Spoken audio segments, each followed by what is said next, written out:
بسم الله الرحمن الرحيم. الحمد لله الذي أنزل على عبده الكتاب ولم يجعل له عوجا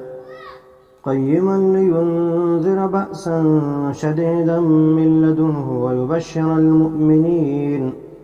ويبشر المؤمنين الذين يعملون الصالحات أن لهم أجرا حسنا ماكثين فيه أبدا وينذر الذين قالوا اتخذ الله ولدا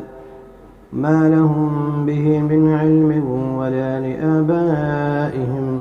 كبرت كلمة تخرج من أفواههم إن يقولون إلا كذبا فلعلك باخع نفسك على آثارهم إن لم يؤمنوا بهذا الحديث أسفا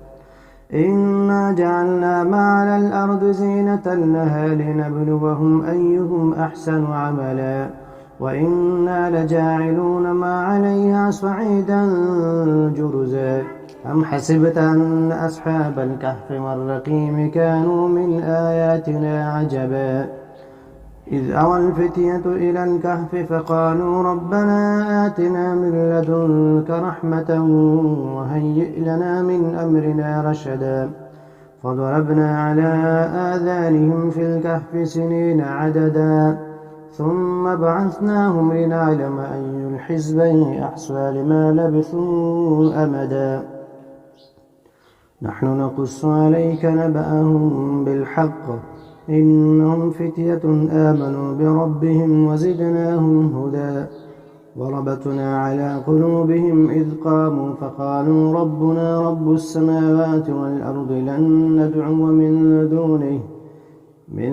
دونه إلها لقد قلنا إذا شططا هؤلاء قوم اتخذوا من دونه آلهة لولا يأتون عليهم بسلطان بين فمن أظلم ممن افترى على الله كذبا وإذ اعتزلتموهم وما يعبدون إلا الله فأووا إلى الكهف ينشر لكم ربكم من رحمته ويهيئ لكم من أمركم مرفقا وترى الشمس إذا طلعت تزاور عن كهفهم ذات اليمين وإذا غربت تقرضهم ذات الشمال وهم في فجوة منه ذلك من آيات الله من يهد الله فهو المهتد ومن يضلل فلن تجد له وليا مرشدا وتحسبهم أيقاظا وهم رقود ونقلبهم ذات اليمين وذات الشمال وكلبهم باسط ذراعيه بالوسيد لو اطلعت عليهم لوليت منهم فرارا ولملئت منهم رعبا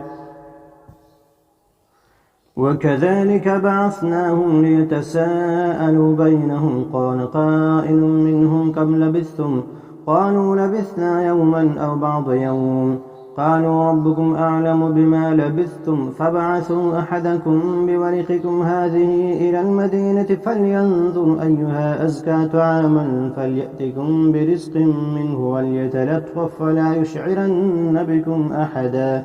إنهم إن يظهروا عليكم يرجموكم أو يعيدوكم في ملتهم ولن تفلحوا إذا أبدا وكذلك أعثرنا عليهم ليعلموا أن وعد الله حق وأن الساعة لا ريب فيها إذ يتنازعون بينهم أمرهم فقالوا بنوا عليهم بنيانا ربهم أعلم بهم قال الذين غلبوا على أمرهم لنتخذن عليهم مسجدا سيقولون ثلاثة رابعهم كلبهم ويقولون خمسة سادسهم كلبهم رجما بالغيب ويقولون سبعة وثامنهم كلبهم قل ربي أعلم بعدتهم ما يعلمهم إلا قليل فلا تمار فيهم إلا مراء ظاهرا ولا تستفت فيهم منهم أحدا